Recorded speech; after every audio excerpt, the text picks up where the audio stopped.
Hi friends, welcome back to my channel and a very special welcome if you're new here. My name is Jen. I'm a certified weight loss and nutrition coach who has lost and maintained a 140-pound weight loss, and it is Friday, so it is weigh-in day. We're gonna talk about my week. I'm gonna give you some updates. We have a lot to go over today, so if you're excited, give this video a big, huge thumbs up. Make sure you're subscribed, your bell notification is turned on because I do a weigh-in update chatty video every single Friday. Down in the description box, you will find nutrition coaching. Highly recommend those personalized macros and calories. That's exactly what I followed to lose and maintain my 140-pound weight loss, as well as one-on-one coaching for questions, accountability, or to talk with me directly. Links, discounts to my favorite things, and my free Facebook group, come join us, we would love to have you, are all down below for you. So let's talk about my week, some updates, and of course, this week's weigh-in.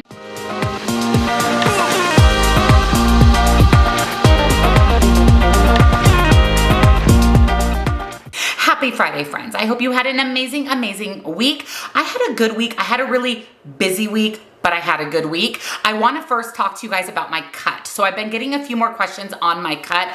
I am pretty much ready to go. I have had a conversation with Clayton, my coach from Trainwell. We've got some workouts set up. I've redone my personalized macros and calories to put myself into a cut. Now I will give you a little bit more information in an upcoming video. So I am planning on starting my cut on Sunday, July 20th. So on that day, Sunday, July 20th, I will be putting out a video where I'm going to go in detail, in depth about exactly what I'm doing on my cut. Now my cut will be the last 2 weeks of July, all of August, and all of September. So 10 weeks total. I will tell you that I am not in a severe caloric deficit. I am in a pretty mild deficit. In fact, I put myself at a little bit more mild than I was originally thinking, and that gives me a chance to lower my calories if needed to reach the goals that I'm looking for. And like I said, I will have a video out on Sunday, July 20th, the day I start my cut, with all of the details. Now, if you're interested in going into a cut with me,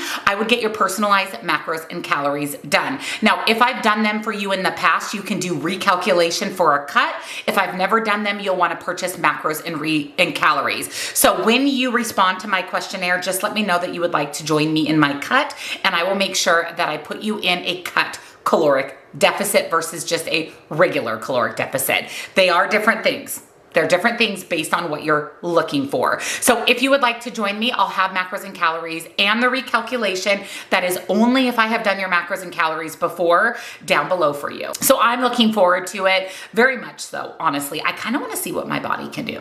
To be honest, I want to see what my body can do. I'm really going to be focusing on whole real food. You're going to see all the details in Sunday, 20th of July video. Speaking of Sunday videos, I will have a video for you this Sunday. So that will be my 2 videos for July, this Sunday and July 20th, which will be about my cut. I do plan on kind of vlogging throughout my cut a little bit, giving you guys updates. So you'll see that in my Sunday videos, probably in August and September, and then obviously in October for the results of that 10-week cut. But I'm looking forward to it. I'm definitely looking forward to it. Updates on the fam. So Troy is doing really well. He did say that the back of his left knee from his procedure, from his surgery, is not healing as well as his neck and his right knee. I do put Band-Aids on his back of his knees for him a couple of times a week because we notice that that it rubs and it's uncomfortable, and his left knee wound is just not healing as well. And he said sometimes when he takes the Band-Aid off, there's a little bit of discharge.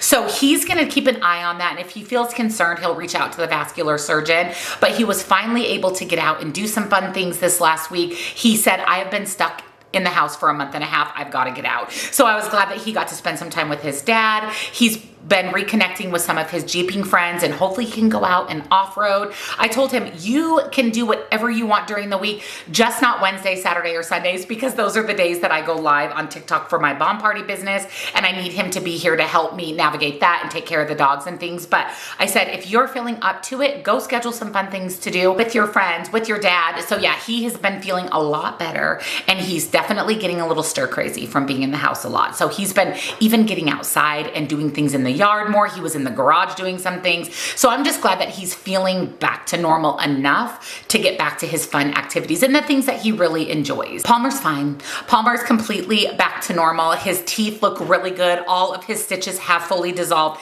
He's 100% back to his normal crazy self. He no longer takes any type of medication, which has been a relief because we know how much medication Lola takes. And speaking of Lola, if you saw Wednesday's What I Eat in a Day, she went into the vet for blood work. So after she had her blood work done a couple of months ago at the oncology office, and we noticed that her creatinine levels in her kidneys had elevated to a pretty high number. I mean, they've always been high. She does have kidney disease, but they had elevated even more. They wanted to do a recheck on her blood work 2 months later. So she went in for that on Wednesday. Now, as of today, I do not have the results of the blood work or her urine sample that I brought in.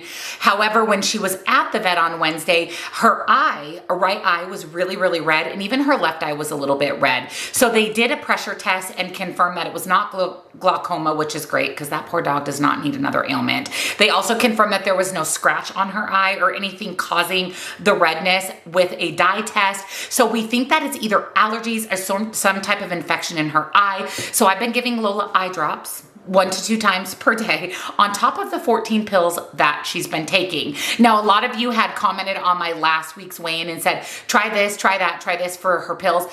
I've tried everything. She doesn't like cheese. She doesn't like peanut butter. She's hit and miss on what lunch meat she'll eat what day, whether it's turkey, ham, roast beef. I have to find a way to get her pills in her, and so we just kind of navigate through that. We figure out what she likes today, what she likes tomorrow. Somebody did suggest liverwurst to put the pills in, so that is something that I do want to try. I have not tried that yet. Well, I just have to be mindful of how much protein she's consuming and how much fat because of her kidney disease. So thank you for your suggestions. I have tried literally everything. Literally everything. And so we just give her however we can get her pills in her. That's basically what we do for the day. And because she's getting older and going through chemotherapy twice and probably the kidney disease, her taste buds shift every single day. So we just got to find a way to get it in. Sometimes I will even put it in a piece of chicken. Whatever I got to do to get her 14 pills in a day, I will do.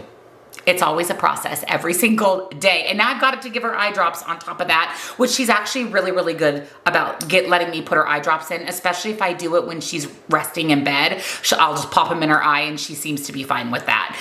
However, one other thing when she was at the vet on Wednesday is they wanted to test her blood pressure.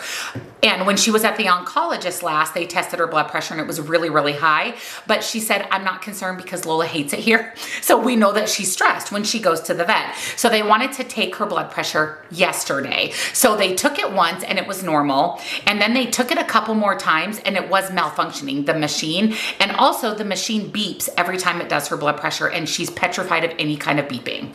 And I think it's because she had a shock collar on when she was in her first home.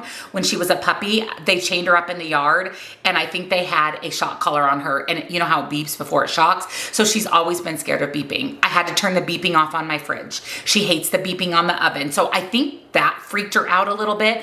And then the fact that they had to get 5 readings and it kept malfunctioning.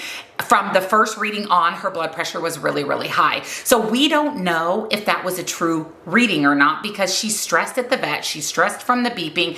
She's laying there and she's being held in this position while they try to test it 4, 5, 6, 7, 10 times with the machine malfunctioning. The doctor did say that kidney disease can cause high blood pressure, but the medication that Lola takes typically lowers blood pressure, doesn't increase it. So at this point, we still don't know, is her blood pressure normal? Is her blood pressure not normal? Honestly, I feel like it's kind of the least of our concerns right now. She's not exhibiting any signs of high blood pressure.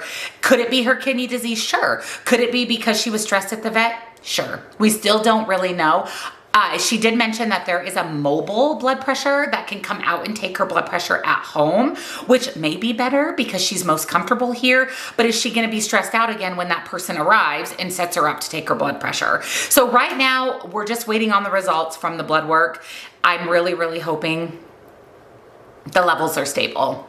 I don't want them to increase because they're very high as it is. And so The goal right now is to keep those stable, obviously keep her in remission. They did check her lymph nodes, and to her vet, they felt normal. She's not an oncologist, but they felt normal. Lola does still have that cyst on her neck. Her oncologist said, I'm not worried about it. Her regular vet said I would have it aspirated because you never know. She said, I've had things that look like cysts that aren't cysts. So I'm gonna keep an eye on it until Lola goes to the oncologist again, which I'm going to be calling today to schedule her a follow-up appointment. And then we'll just kind of see how it's cruising along and what's going on with the cyst as we get closer to her oncology appointment. So there's been a lot going on with Lola. It is something I stress about every single day. I mean, this was a $500 vet visit. And her medication is hundreds of dollars a month.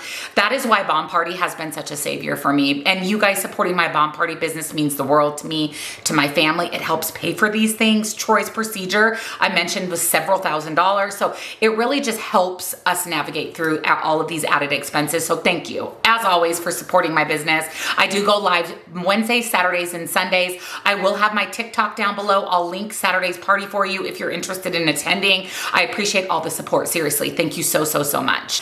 I'm doing well. I was actually supposed to start my cycle 5 days ago, and I still have not started. Now, I will say that I'm feeling some of the symptoms. Like, I'm feeling a little bit bloated. I'm feeling a little bit more cravey, a little bit more hungry.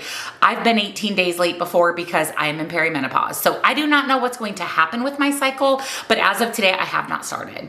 I have not started. So we will see what happens. I am, like I said, feeling the symptoms of it. And I also noticed that around Tuesday, Wednesday of this week, I felt pretty lean, and I'm always at my leanest right before I start my cycle. So I have a bad feeling it's coming. I'm just late, which is totally normal for me for perimenopause. Is that you, Lola? Hi, Pumpkin. Hi, Lola. Hi. BRB, I'm gonna go give Lola her medication. Pills, check. Bathroom, check. All right, back to our regular scheduled programming. So I don't know what's gonna happen. I don't know when I'm going to start my cycle. I will definitely keep you guys updated. Let's jump into this week's weigh-in. So I'm feeling, like I said, the symptoms of things happening. So I'm feeling a little bit bloated, coming from off of where I felt the leanest.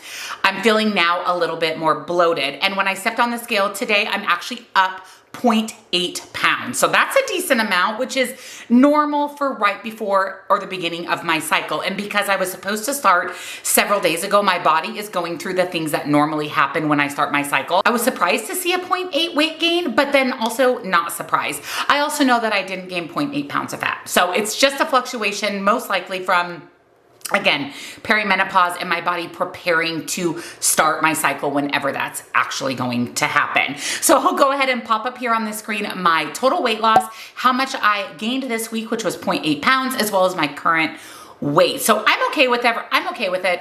Let's just see what happens. Let's see when I start. Let's see when everything actually starts for me. I'm just not gonna stress out over 0.8 pounds. I was surprised to see it, but I'm not gonna stress out over it. This is one of those things that's learning how to look at the scale as just a box that delivers a number and not necessarily look at the scale and have it be the be all end all. I have really worked, as you know, on my relationship with the scale. So as surprised as I was, I'm not affected by that number on the scale, if that makes sense. Now I wanna hear from you guys. So let me know, how was your week? How was your weigh-in? Are you planning on doing the cut along with me? Let me know down below. And if you enjoyed today's video, give it a big, huge thumbs up, subscribe, and I'll see you in tomorrow's grocery haul. Bye.